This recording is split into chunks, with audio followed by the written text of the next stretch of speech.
States as of now in the state of New York. A very warm welcome to you, Jennifer, to our show. Thank you very much for having me. Okay, so before we go ahead with the discussion today, I would like to briefly introduce you all to Jennifer. Jennifer is a member of the International Press Association, and she provides, in fact, first-hand information and unique insights about China and the CCP. In fact, she runs a blog called Inconvenient Truths, and as the name suggests, the truths are always inconvenient. In Hindi, you may not understand Hindi, but in Hindi also there is a similar saying, "Sach kadwa hota hai." The truth is bitter. So you've used the appropriate language, inconvenient truths. She is a graduate in science from Beijing University. She is a wife, mother, and was also a Communist Party member. But because she followed a spiritual practice called Falun Gong, her life in China was shattered. Adhering to the practice of simple tenets like truth, compassion, and forbearance, she was amazed that the party would institute a crackdown, arrest her, and demand that she recant. After twice being held at detention centers and refusing, she was sentenced without trial to relocation through forced labor. Her labor took the form of beating, torture, the electric prods, starvation, sleep deprivation, and forced labor. What have you? I mean, it's a story which anybody would marvel at. She was compelled to knit for days at times, her hands bleeding to produce goods contracted for sale in the US market. Many Falun Gong practitioners died under the harsh conditions, but Jennifer was lucky. She managed to escape to Australia. She stayed there for about 10 years and finally moved to the United States. And she has been very active in journalism. She has written few books also.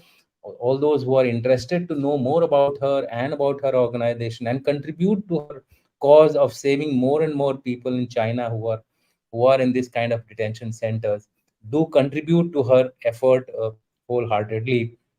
So, welcome once again, Jennifer, and our viewers are simply lucky to have you with us.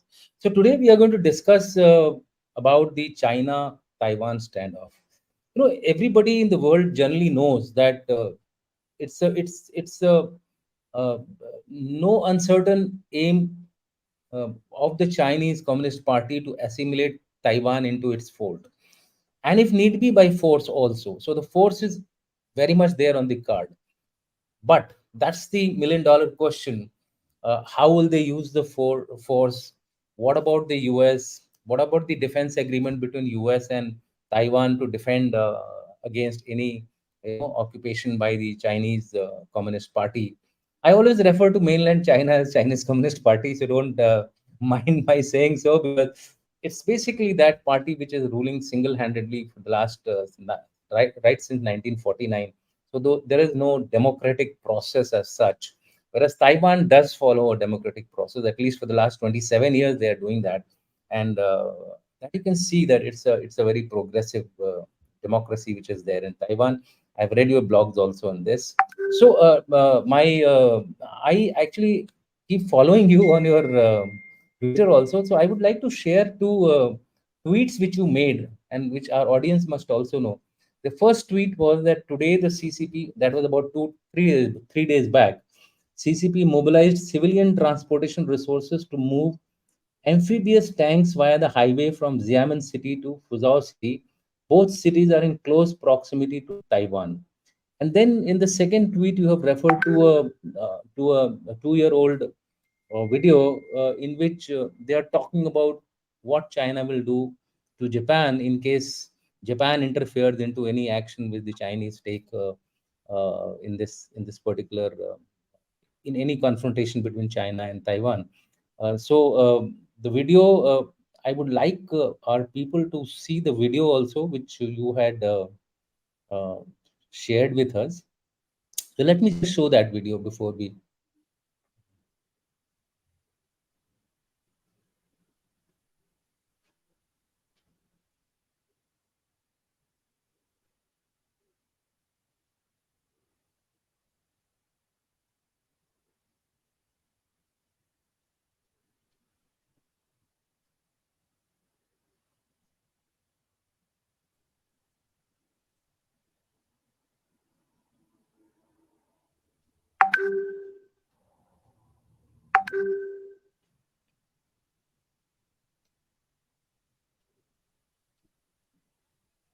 I think I Go down. Continue. Go down. It's still you almost reached that video. Just scroll down a little bit. You will see that video. this is the one. Let me see if I can send a link to you to that Okay, video. I'll find it out. You found Don't it? worry. Let me just see. Oh, it's gone down fairly. Okay, I think I'll go to my thing. I have it. Yes, this is the one. Can you see it? No, I can't. You have not shared it on your screen. I can only Oh, see it to us on okay. the screen.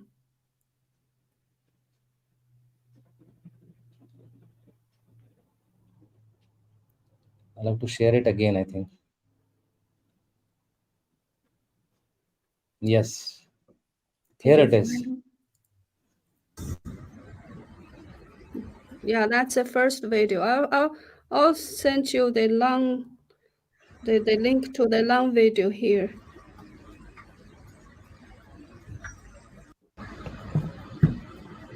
That's a video of people moving. Yeah, these are the tanks which are going to Taiwan. I sent you the link on the private chat of this stream. If you Okay. go to that, click on that, you will be able to open that video. Yeah, I've Did seen you that. get it? I can also send to you maybe well, uh,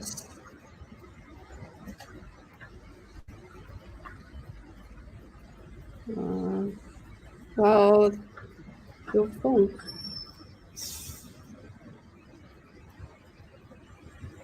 Okay. Well, WeChat, WhatsApp. You click, if you can open your WhatsApp, or you see that there's the private chat link. I sent to you about the private chat Okay. here on the StreamYard. If you open up your private chat box, Okay. you will be able to see that link there. We'll play it subsequently. Yeah, We'll you play can that. find that link through either the private chat box here or on I have your seen that. WhatsApp. I've seen that link, but somehow I'm not able to pull Yeah, it you out. need to open that link first, then share the video here. Yeah.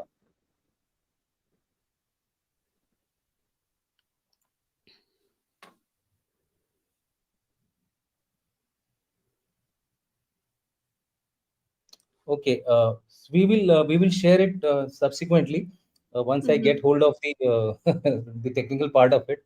But suffice it to say, what I'm saying is in the recent past there have been a lot of movements, especially after Russia-Ukraine war. There have been the infringements into the Straits area.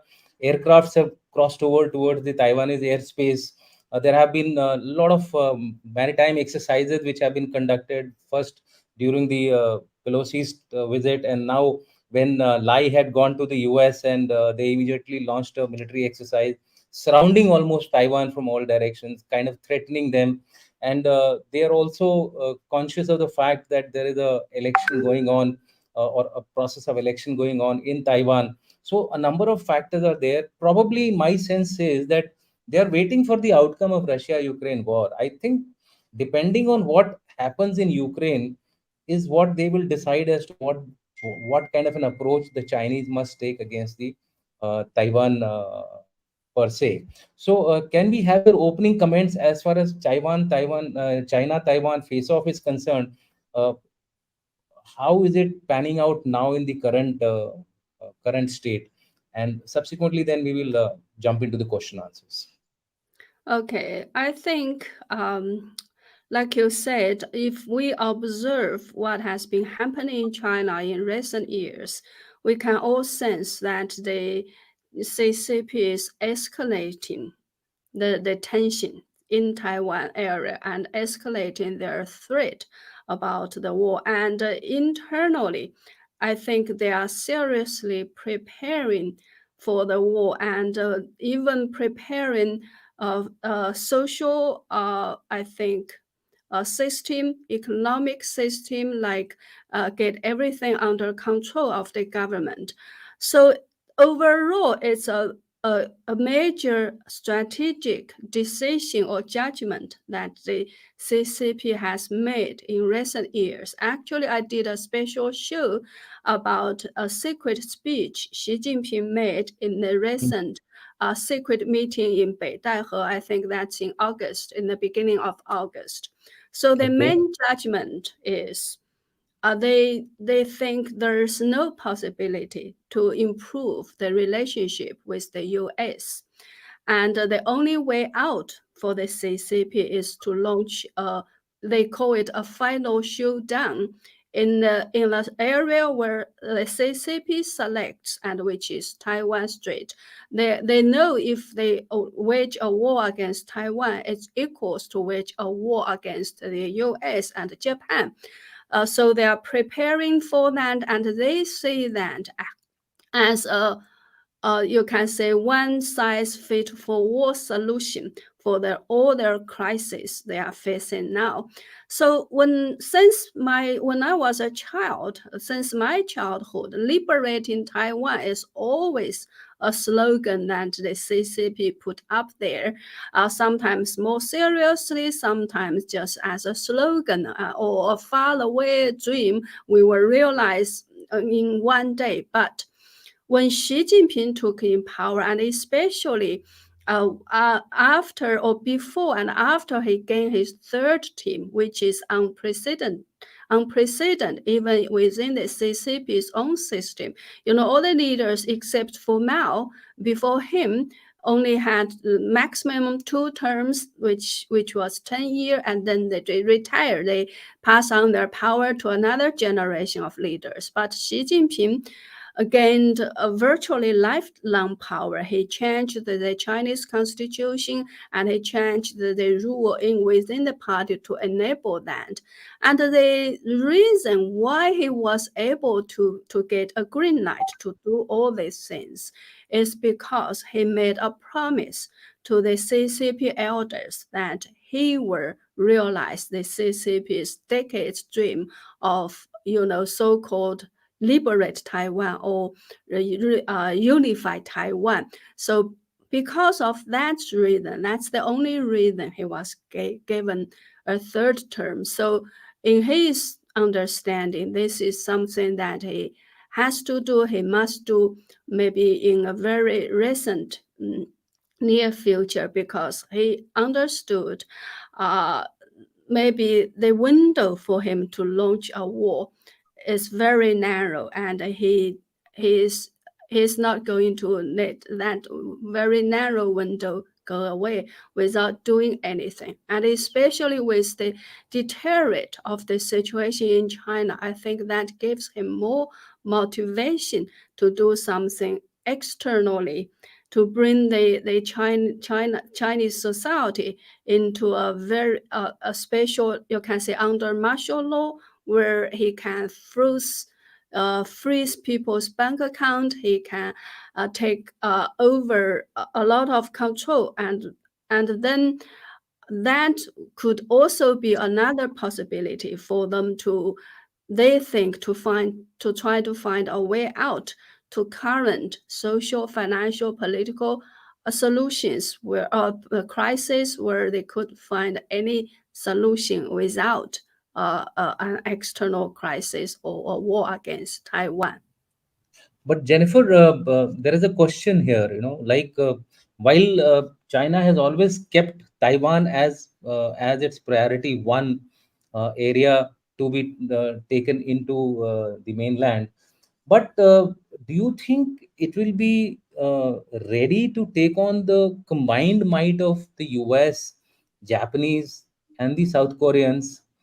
Because as far as China is concerned, in that part of the world, it only has North Korea to support, and now you have the Australians also getting annoyed with Xi Jinping, because of all fiascos which took place during the COVID period. So with this combined thing of four countries ganging together, and if Xi Jinping wants to launch his navy to do a landing operations across the strait, uh, would he be successful in doing this? Won't it lead to possibly China losing further face, just to divert the attention of the people of China, who are currently suffering very badly economically, at least? Yes, Your I your think views? with anybody who have a rational judgment or rational thinking would think that was totally impossible. But we must understand a lot of dictators, especially in their later years and days, they entered into some kind of, you can say, crazy mental state where they were out of touch with the reality, and they didn't get into information about the world, about what's happening. And especially for the people, because they've get already got away with anybody who dare to criticize them within the party. You see the new leadership, the new so-called members of the standing committee of the CCP's Politburo, which they have 7 members, including Xi Jinping. All the other 6 were his previous, uh, uh, secretaries. So they serve as his secretaries, and for anybody who dare to raise a different voice or voices inside the party already got, I think, disposed of, removed. So for all those who are surrounding him, I don't think anyone dare to tell him the truth about what's happening in the world. So their judgment is, I think, out of touch. And also because a lot of CCP, I think, high level and medium level, grassroots level officials were, I think, disencouraged about the reality. If they do anything, they could make a mistake. So I think a lot of them choose, there's a very popular term like lying flat, which means you lie flat without doing anything. I think from the public to the CCP officials, they are all trying to do that. So nobody's going to tell him the truth about the world to get him angry, and that could be dangerous. Judging from the a recent event where we all know that the CCP published its own map, which it Yes, includes, controversial land, even Taiwan inside China. And that action alone, I think, make dozens of countries angry about China. So if yeah, they really want to launch a war against Taiwan, and they are facing very deteriorating international environment, you would say by a normal judgment, they would try to avoid, that's right. try to make more enemy for themselves if they want to Yeah, target correct. Taiwan. But it happened. So we can't use our rational judgment or rational thinking to make judgment about what CCP or what Xi Jinping will be doing or will do, because I think he has already gotten out of touch, and also because a lot of plans were already made years ago, and the current plan, I think, at least as as as early as 2001, when the CCP made an internal speech to the party school. I believe, judging from what he talked in that time, he said, given up, abandon illusions. I think his abandon illusions means give up illusions toward the West, or toward that we can maintain a good relationship with the West, and be prepared to fight and to win the war. So that is a long already made plan or strategy, and then they worked toward that strategy, and the ally between many new countries like India, I think Australia, including Japan, they only recently, I think, be more active to or show more willingness to join an ally with the US to fight against the CCP. That only happened after the CCP showed very clearly sign of increasing or escalating the tensions in South China Sea area, in Taiwan area, and even with India. So Yeah. that was a reaction or towards what the CCP has been doing, but CCP's plan was already made, so they may not be able to adjust their plan in face of the new reality of the world. I'm very much afraid Xi Jinping is totally out of touch with the reality because nobody is willing to tell them. Just like Putin, I think he made a totally wrong judgment to invade Ukraine. But I heard that Putin himself never, out of fear for his own security, he never went online to read news himself. He only listened to report. He don't get himself online because that could be expose his whereabouts, his location if he log online. So I'm wondering whether Xi Jinping ever goes online to read what we are talking about and what's really happening in the world. So I think he is totally out of touch, and he is very, and in terms of personality, he is a very stubborn person, and he's a lot of, I think, his ideas, his issues asked him, or his frame of perspective of the world still stays uh, the time, the era when he grew up. That was the Cultural Revolution. So his idol is obviously Mao Zedong. So his mentality is still Mao's mentality. So you look at back at what Mao has done when he faced the two enemies, both U.S. and the Soviet Union. He never backed down. He brought the entire state to try to wage a war against Soviet Union, and he even, I think, launched a nationwide campaign to move all the military factories and military personnel into inland China, where my family, my hometown was in Sichuan province, that was far, southwest inland of China, and they dig a lot of underground facilitations to move a lot of nuclear research institutes underground. So he's preparing the whole nation to start to maybe a nuclear war with Soviet Union. So that kind of crazy thing, Xi Jinping, I think, formed his world view during the Cultural Revolution. And Mao, although Mao persecuted his family and he also suffered a lot, but still Yeah. he admired that kind of power. And so I think he is consciously or subconsciously imitating Mao. So you can't, he doesn't have modern day civilization ideology or worldview or way of thinking or making his decision.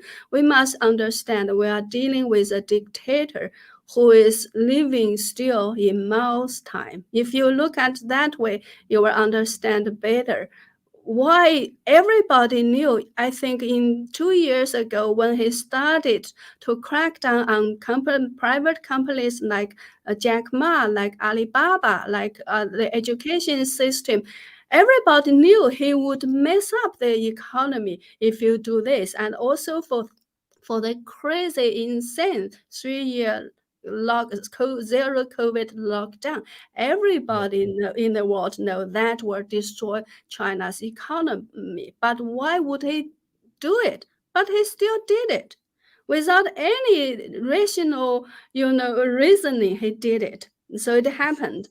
So when everybody knew very well this will destroy China's economy, he still went ahead and do it, and he succeeded in doing it. So I think for the world, the biggest mistake we can make is we try to understand or make judgment about Xi Jinping and the CCP with our own rational thinking and in this civilized world. They still live in the Mao's time, and their only dream is still communist achieve.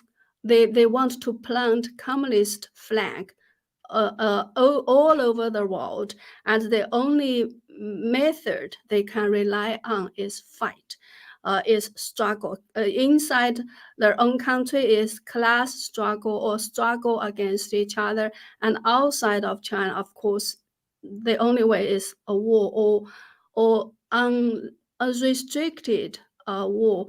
I think they think there is a chance for them to win is because even if it's in the war, the civilized world, the West, will still, obey certain kind of rules.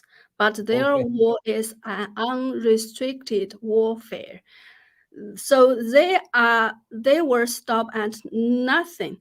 They will stop at no, they can exploit most astonishing evil ways that can caught the world by surprise. So I think they rely on their unrestricted warfare to win, and they figured they did have the chance. Otherwise, they were going to be doomed anyway. Why not try their luck? So if So, we judge them with rational thinking, that will be the biggest mistake we So, will so, make. so, Jennifer, you made some very big points there. First of all, you were convinced that Xi Jinping has lost rationality somewhere down the line because he influenced heavily by Mao Zedong's thinking. Some people say that he's a bureaucratic Mao, Yeah. and the next aspect which you are trying to bring out is that he's surrounded by yes men, people who will not say no to him even if the situation outside is bad. And his irrationality has shown in the way he dealt with Wuhan, the way he dealt with the economy during the COVID, and also the way he has gone about purging his opposition, whether it is in the rocket force or so many places where he has he is totally cost his opposition, whosoever tried to raise his voice. But recently, you would also find that there were some elders who reprimanded him for, it was basically Jiang Zemin's, the number two, Exactly. who Yeah, yeah. Zheng So Qinfeng. Yeah. yeah. So he tried to reprimand him, but nothing has happened to him till now. Let us see what happens later on. I hope he remains safe. But do you think the Xi Jinping will wait for the Taiwan election results? Because if the party in Taiwan, say let's say the KMT comes, or the new guy who has suddenly come up on the scene, Foxconn's owner, CEO, Mr. Terry Gao, if he Yeah. comes, I mean, these guys are all into the fray.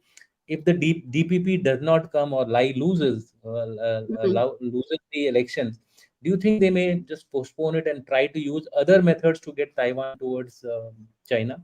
So you could throw some light on the Taiwan elections and the linkage to a possible military confrontation with Taiwan. Yes, I think if you observe what has been happening in Taiwan, you can sense or you can really see the very deep infiltration that CCP is imposed in Taiwan. A lot of Taiwan media are already either purchased or heavily influenced by the Hmm. CCP. So they are always reporting CCP's narrative in all these years. And the infiltration was very, very heavy. And many main, I think some main political party was, you can say, already totally under the mercy of the CCP, or they are willing to work with the CCP, and they are even, I think, willing to be reunited with China. So initially, I think the best chance for the CCP to win Taiwan is through peaceful method, by through Okay. Yeah. infiltration, and I think they almost won. they almost won last time. In for its last election, there was a guy. What's his name? I don't want to mention his name. Anyway, he was supported by the CCP, and he was once very, very popular. He gained a lot of popular um, support, and it was later on proved that the CCP, I think, deployed a huge, you can say, internet uh, army to spread, words, narrative online to show him support. So the successfully make him to become the candidate for the main party, 国民党, okay, national party. And Yeah.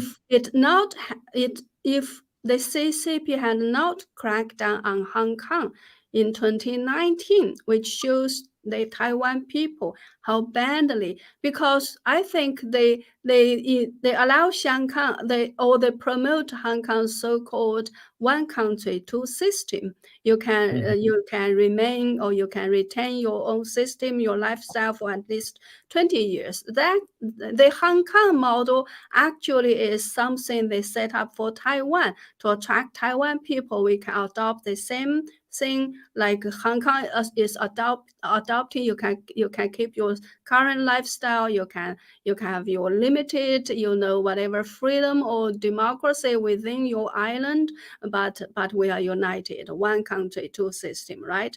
I think initially that was very successful, but because of the crackdown on Hong Kong happened in 2019, I still remember very impressed by a young girl from Hong Kong going to Taiwan and hold a sign in a subway station in Taiwan and with a Chinese sentence on it saying, "We can show you only once."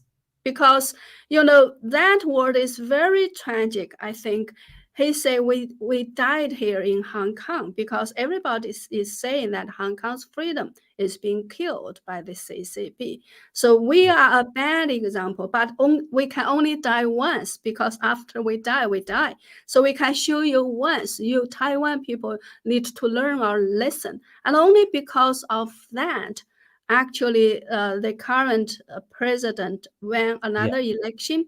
I think her chance to win before the CCP crackdown on Hong Kong was very little. Everybody thought another candidate from the Kuomintang would win, and if that guy really win that time, I think the peaceful reunification would already happen, because as the ruling party, he is already winning, and actually his victory itself was illegal, was supported, or you can say run. His campaign was run by the CCP. Behind the scenes, he was offered money, he was offered support. A lot of internet, bots were created for him.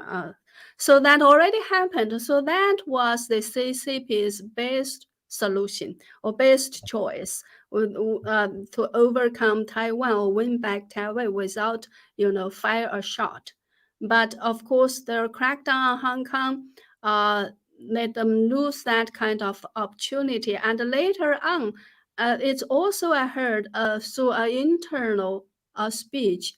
And I think that is very highly possible, it is true, that Xi Jinping has given up the idea of unified Taiwan peacefully, because that was what happened in Hong Kong. He said, because we took back Hong Kong peacefully, there was no major elimination of different voices in Hong Kong. So Hong Kong people are still believing in their old values, in their old system.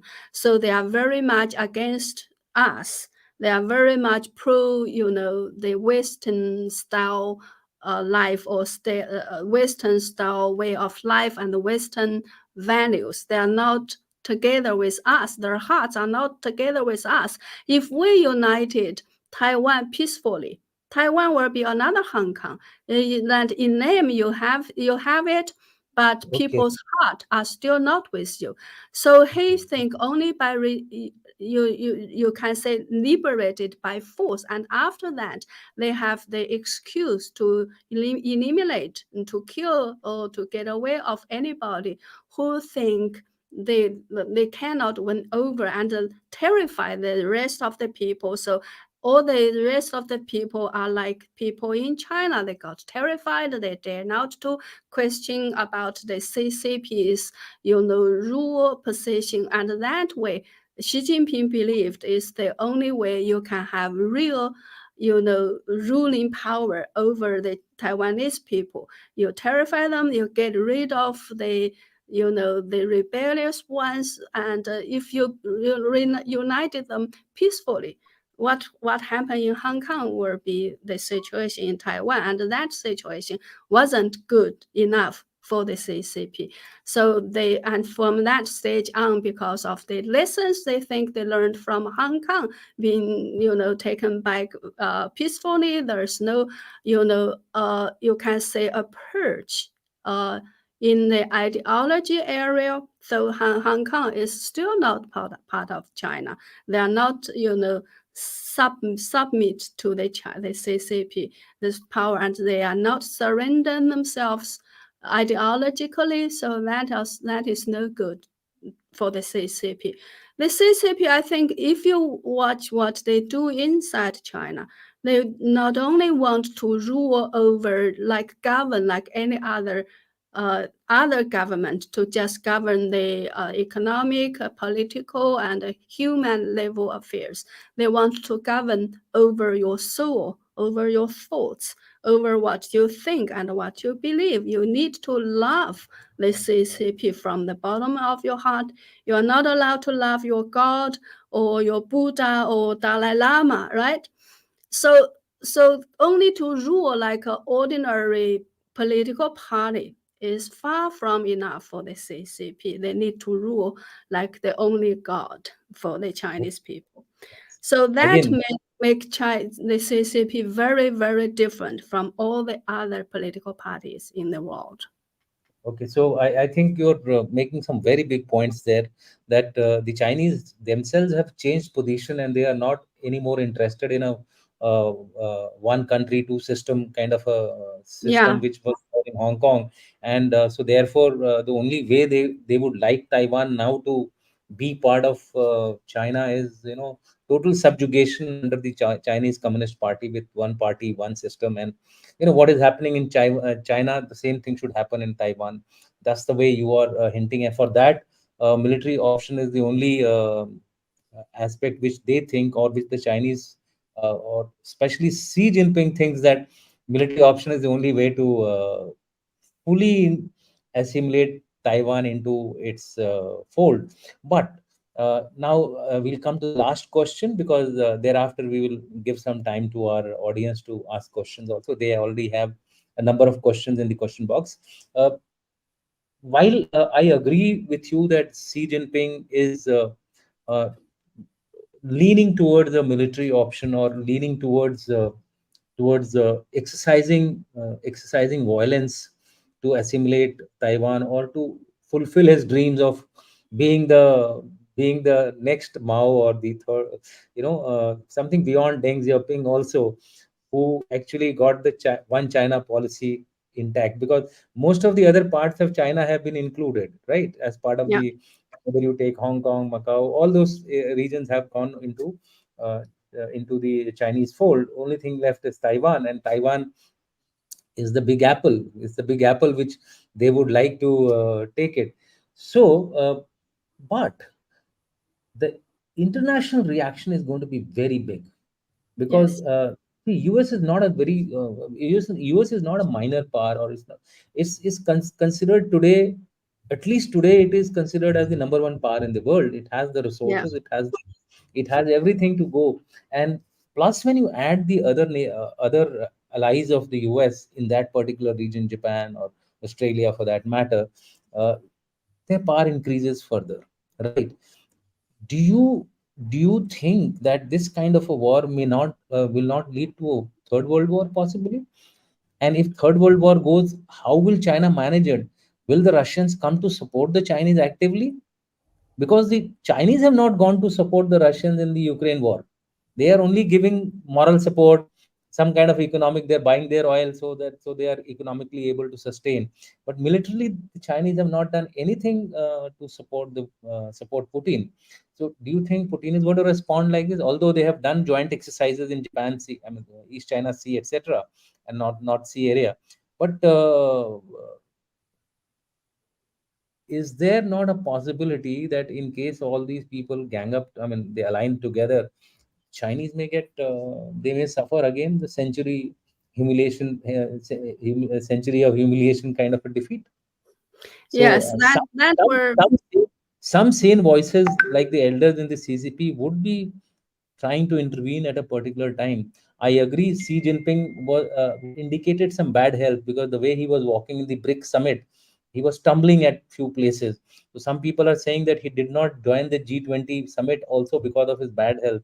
Some people are saying that the elders told him that you first sort out your internal problems and then go for external meetings, etc. So what do you have to say on this? The final question. Uh, won't there be some sane voices and stop Xi Jinping from using force to assimilate Taiwan? it's hard to say, judging from the situation now. I think their basic judgment when they decided to launch a war against Taiwan is one to create as much as possible chaos inside Taiwan. There was once actually an assassination, a large-scale assassination plan within Taiwan. If the candidate from the DDP party, Mr. William Lai, wins the election. So he's the number one person on that assassination list. According to my information, there were altogether 52 people on that assassination list Oh, inside Taiwan. So their plan is if the DDP wins, they will just assassinate everybody on that list and create huge chaos inside Taiwan, which will give them a very good opportunity if they want to launch at all. And inside the US, of course, the US is the most powerful enemy for them and always the number one enemy for them. But if you observe what happened after the last election, the US is getting more and more divided. And this election, I think the situation could be worse. You see what's happening now. There are so many legal cases against Mr. Trump, previous. Donald Trump, the previous president. He claimed he won that election, but he lost his position as the president. So he got so much support, and so many people were very angry about what happened toward him, and they believe it was very unfair. But on the other side, the other party tried so hard to push him down. So the division among the American society is so huge.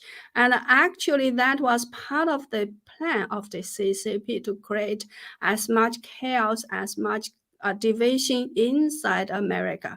I think they've worked on infiltrating the American society for decades as well. So what we are seeing perhaps is exactly the results of the CCP's working, and at least part of their working is successful. So they are counting on the huge chaos that would happen after the next election. Whoever wins, there will be huge problem. Actually, inside America, many people are talking about a civil war if things Oh, goes wrong or out of control, because the conflicts, the division is so huge. There seems no way that the two party would agree with one another. Whichever, I think the Democratic Party will try very, very hard to not let Trump win.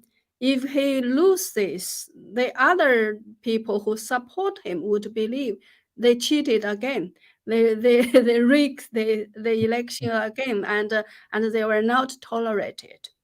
Okay. So I can really hardly imagine what will happen after the next US election. So the CCP is counting on the chaos after that election, and if the United States is busy about fighting among themselves, they may lose the national will or the political will to defend Taiwan because they are too busy fighting themselves. So that's the number one thing they are counting on. And the number two thing they are counting on, they are still trying to, I think, insert you can say a wedge between the US and the Europe.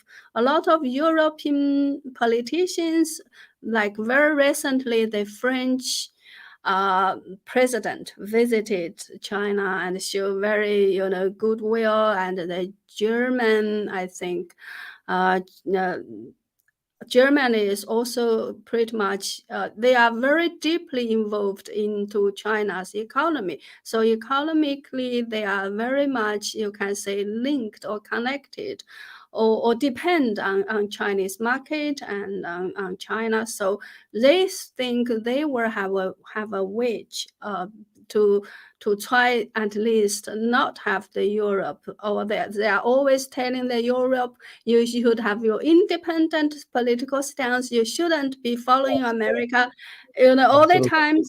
Yeah. So, but for Japan, I think they regard maybe the U.S. and Japan are only the only two nations that they can't win over. So they must prepare to fight.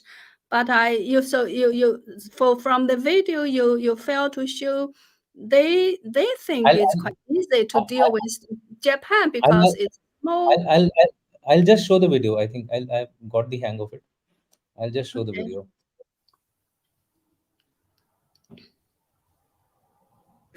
转入战时机制，举全国之力，不畏牺牲，无限升级战争形态，直至核战争，坚决把日本灭国。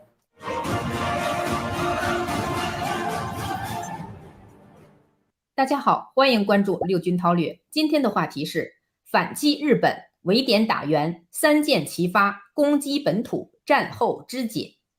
中国人民正在纪念77卢沟桥事变84周年死难同胞之际，日本政要毫不忌讳，就台湾问题大放厥词，准备与美国一道保卫台湾。副首相兼财务大臣麻生太郎声称，如果中国攻击台湾，日本政府将认定这是存亡危机事态，可行使受限的集体自卫权。日本及美国必须共同保卫台湾，可以认为这是日本政府的正式立场，不仅是口头干预中国内政，而且准备采取实际军事行动，出兵侵犯中国领土。麻生的言论是重大政治外交事件，是对中国赤裸裸的军事讹诈。中国必须予以严正警告并坚决反击，要让日本感受到强大的政治军事压力。日本一旦迈出这一步，才真是存亡危机，将走向灭国的终点。这一点现在就要向日本政府和日本国民讲清楚。当中国用武力统一台湾时，日本将如何与美国联合保卫台湾呢？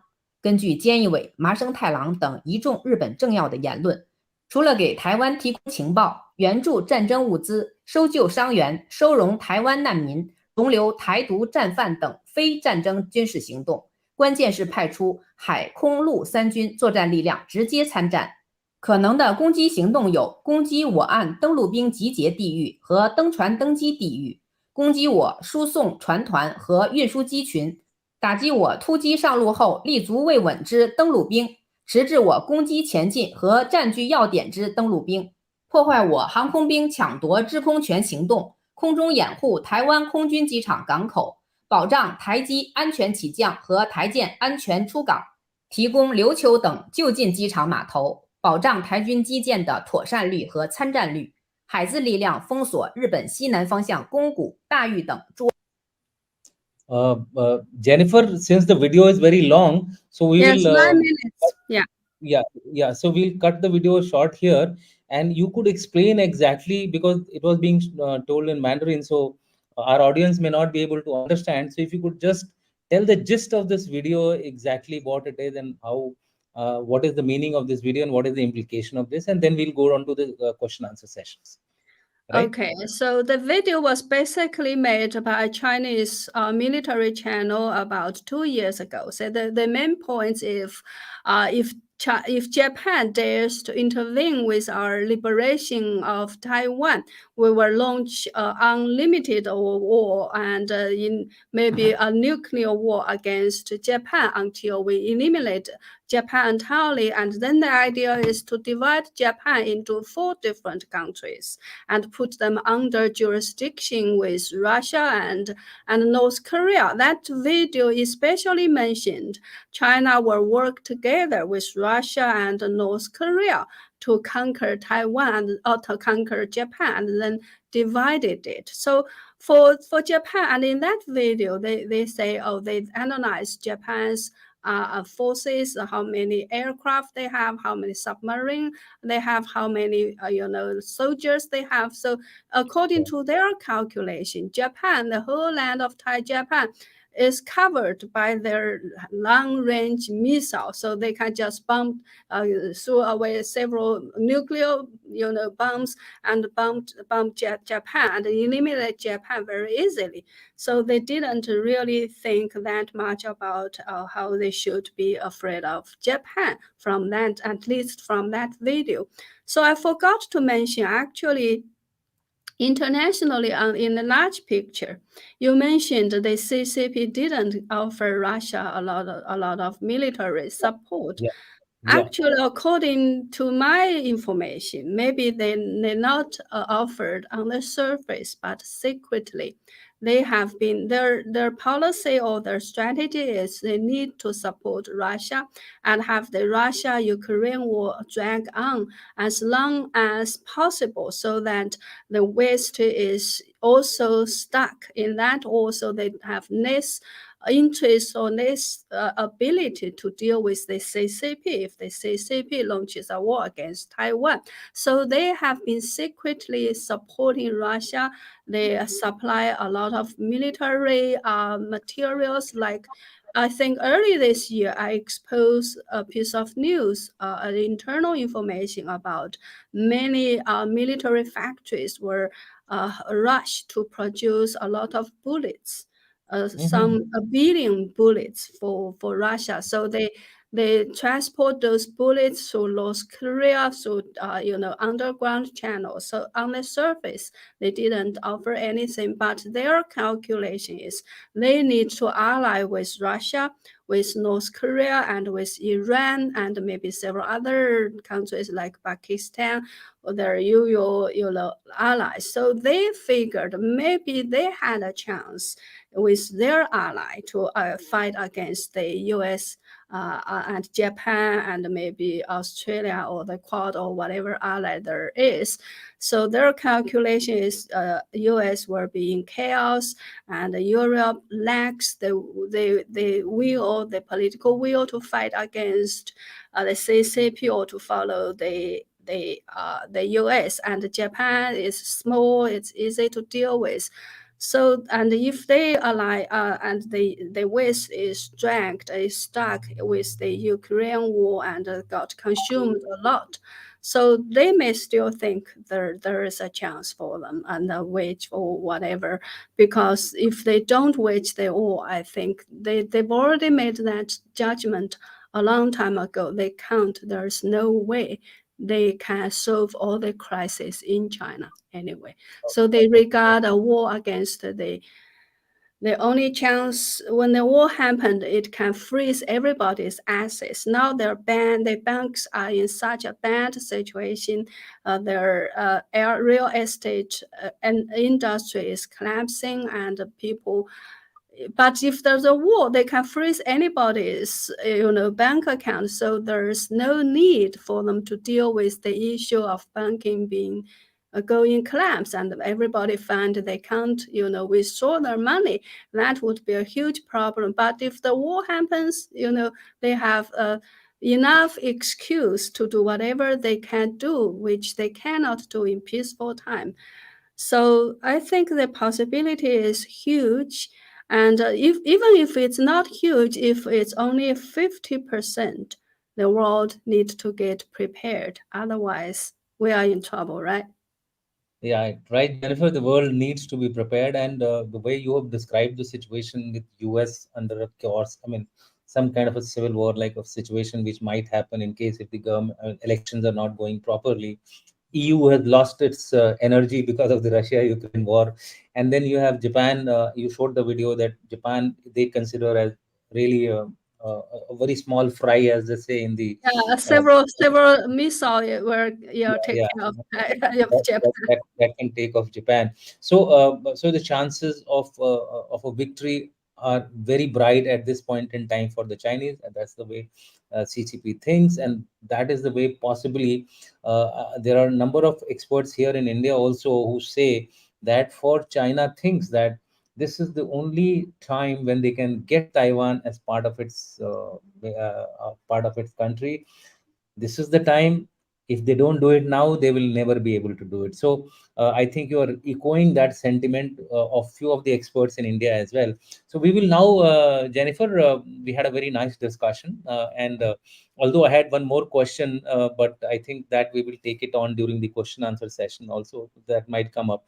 It was basically related to how should India react in case if there is a war which takes place and the US and the Japan, etc., join hands to fight the Chinese. How should India actually get into this particular conflict? Should it be an active participant? Should it be doing something on its own to divert the attention of the Chinese, or to get them into, a two front scenario? Like we are also on one front. So there are a number of possibilities which India could do, but that depends on the Indian leadership as to what exactly they will do. What is the perception in the US about India? How will India stand in case if there is some kind of a confrontation here in China and Taiwan, between China and Taiwan, and the US, etc., take on the Chinese? Of course, I think India is a very, very important country in terms of the international geopolitics. I saw actually I was on the show of CNN News 18 the other day about the G20, and I saw their slogan on their stage is G20, the year of India's rise. I laughed to myself when I saw that slogan. I said, we can put another line underneath India's rise that says CCP is downfall. So, in terms of population, I think this is a year when India officially surpassed China in terms of population, That's and also when the supply chains are moving out of China, most of them ended up in India. So India is definitely on the rise and benefiting from the world decoupling with the CCP. Of course, there were several, conflicts on the boundaries, and I think the basic, difference between China and the India, is the biggest difference is India is a democracy, the largest democracy in the world, and the CCP is a totalitarian system.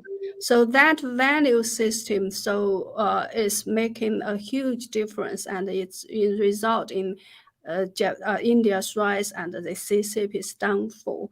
I think very recently there was talking about India will probably get involved if anything happens in Taiwan, so that China or the CCP has to face a two-front war.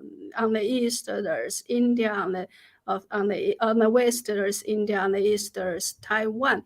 To distract the CCP. Of course, it is up to India to decide what they are going to do. But my point is, I think the CCP is the number one common enemy for the entire world, for the entire humanity, for any free loving society and people. And it is also the biggest threat. So whatever we want to do, we need to, I think, recognize that fact. The CCP has been, mass killing its own people since yeah. it's took in power at least 80 million Chinese people got killed during the peaceful time, and another 400 unborn babies were killed through the one child, one family policy. And internationally, they are, I think they have created so much economic losses for the Western society by only stealing their technology and dumping their market. They create so much economic, I think, unfair phenomena by stealing, and their practice, and they corrupt a lot of other countries, while their corruption, corruptive practices, like through the one belt one road project, they bring their own corruption to many of the other countries, and also through the COVID pandemic, which have already killed millions of people. And it's very highly possible it was leaked. I think it's a common agreement now. It's leaked from that lab in Wuhan, whether they intentionally doing it or unintentionally. They have their cover up was the reason that made this pandemic unstoppable. So in terms of the damage the CCP is doing to the world, if we have a clear understanding of its evil nature, of its threat, of its danger, I think every nation should be able to choose what they want to do if a war against Taiwan is launched by the CCP. Jennifer, we will take on some questions, a few questions, and then we'll call it a day. Uh, there has been one, there are a lot of complimentary comments for you. One of them is, of course, I have listened to Madam Zheng before her, before also. Her knowledge on China and CCP is commendable. She's a brave woman, knowing she might be harmed by them. Uh, that I also salute you. And there's another question which is from Samrat Ashok Patliputra, Bihar. Bihar is a state like you have California, etc. We also have a number of states. So Bihar is one of the states from where Samrat Ashok belongs. He has said that Taiwanese military possesses higher quality hardware when compared to the Chinese People's Liberation Army. Your comments on this, if you are aware of it. Otherwise, Yes. Yes, I yeah. agree with that, because Taiwan got a lot of very, you can say, cut edge, weapons or technology from the US. That the most important thing is Taiwan is sharing information with the US. So if a war really happens, I think the information and the coordination between Taiwan and the US will be playing a very important role in terms of winning over the CCP. But I forgot to mention another very important point which a lot of people may have ignored is the fact that when in a normal society, the leaders, when they make any decisions, they will consider the casualties, how to avoid loss to their own people as much as possible. But for the CCP, they wouldn't consider that. That kind of consideration is out of place. One CCP general once, I think his name is Zhu Chenhu, he said, if we take down 200 cities of the US, you will be finished. But if we are willingly, we can willingly sacrifice 200 cities east of Xi'an. And their CCP leaders, they've built underground facilities long ago that were moved to the west of China, and they are willing to sacrifice 200 cities, maybe half of their population, so that as long as the CCP leaders survived, even if a nuclear war broke out, everybody in America are killed, and half of China's population are killed, they think it's still worth it. And actually, as early as in 1950s or 60s, Mao Zedong already declared that he actually hoped the third world war will happen inside China, and a nuclear war, so they can have a showdown with the West first. They are not care. They don't care if half of the Chinese population got killed, eliminated. But if that make the Chinese Communist Party win over the world, they think it's worth it. So they often say at all cost. So all Chinese people can be sacrificed as a cost, and then their calculation is very different with the calculation of the normal leaders of the country. So in that sense, they may have much more, they think, chance to win because they don't care about how So, many lives are killed so, during such a war. human lives are just a commodity for them. Yes, a number, and Yeah. So, something to be sacrificed anytime. yeah. There's a question from Brigadier Bhatia. China calls Taiwan as unfinished agenda of revolution, but its historical claim on Taiwan is not convincing. ROC was created and sustained by the US as counterweight to the PRC. Your views? Yes, of course. The Republic of China was established and legally gained its status. Actually, the previous dynasty, Qin dynasty, legally hand over its power to the Republic of China, and then it has all legal right to exist. And when the Kuomintang Party retreated Taiwan, it's still the Republic of China. Now CCP like to call like Taiwan, Xinjiang, people in Xinjiang, people in Tibetan as something like separatist. They accuse those people, those countries as separate themselves from China. Actually, the CCP is the biggest separatist. They established an illegal regime inside the Republic of China. They set up a so-called Soviet, some kind of republic under the leadership, under the support of the former Soviet Union inside China. They are a illegal separatist party, and then they somehow overthrew the legal government of ROC, and they took over China. But actually, they have never gained any, I think, kind of legitimacy. They overcome, they gain the power through violence, and they had never had any election. They never had the agreement of the people of China to govern them, and they are the separatist inside the Republic of China. The Republic of China has a longer history, and it's a legit government, while the CCP is not. We should. I feel very sad that the legal government that can represent China were driven out of the United Nations, and then like the CCP take over. I think that's the biggest mistake the world ever made.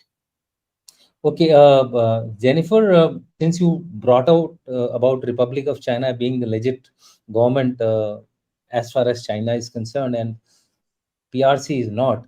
So there's a question from the audience which says that will Taiwan leave its claim on Arunachal Pradesh and Ladakh if we support Taiwan?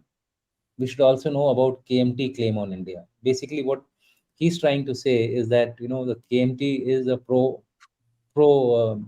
PRC party in Taiwan, and the claims of territories almost match of the ROC and the PRC. So Yes. whichever places there are disputes. So his question is, if we support Taiwan, will they leave the claims over what Chinese are claiming, or what the PRC is claiming, Arunachal and areas in the northern part of India? So will they forego that?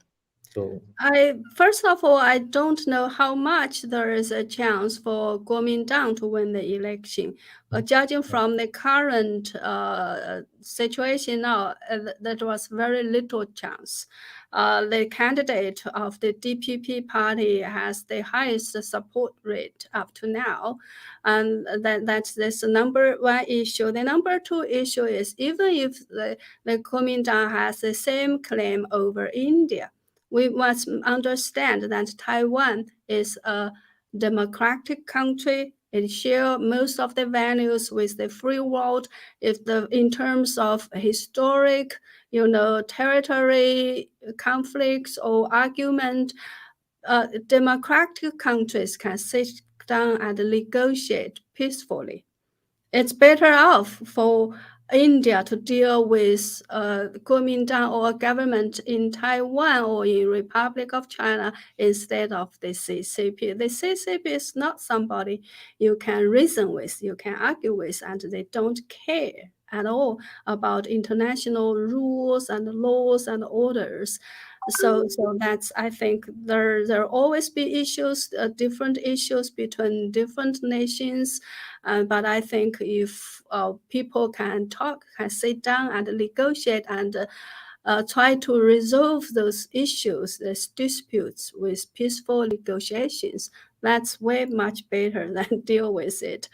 I think in the CCP's ideology, they always believe in violence. Whoever has a bigger fist, whoever has a say, they don't respect, especially whoever they think is weaker, is smaller than them. They will bully against you without no, hesitation. Okay. We are running out of time, so we will ask two questions more. This is the next one. Is there any restriction or ban on the practice of Buddhism in China? This seems unlikely considering its deep cultural roots across East Asia and Mongolia. Your views? I think we all know that during Cultural Revolution, all the Buddhist temples were destroyed. The monks were forcefully to go back to the society and stop being monk or nun. And after the Cultural Revolution, I think in order to create an image to the outside world, they are now, China is opening to the outside world. They allow religious freedom. So a lot of temples were rebuilt or reopened.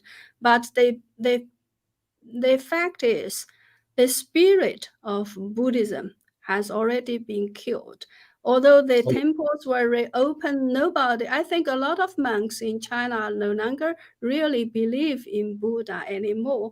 And on the surface, they are legal, but anyone who seriously really believe in Buddhism are still having problems, like Christians, the underground Christians, like Falun Gong. It's also a belief which believe in the existence of Buddha. So the real Buddhism and are also encountering a lot of problems. And although on the surface there is no official ban, but if you really want to be independent spiritually, you still have a lot of trouble. You can watch what happened in Tibet, right? Tibet, Dalai Lama was expelled from China, and the Tibetan people were not allowed to put a portrait of Dalai Lama, and their home, they were forced to put portrait of pictures of Xi Jinping and Mao Zedong. So there's virtually no religious freedom at all. And I think now their monks are commercial monks.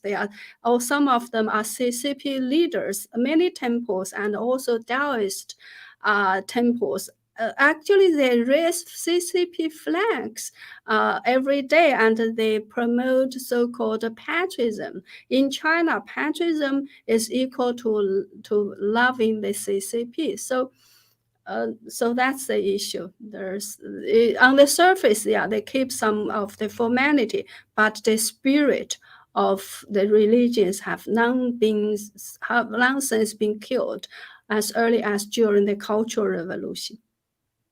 Okay. There's a question. Psychological profiling of Z is very.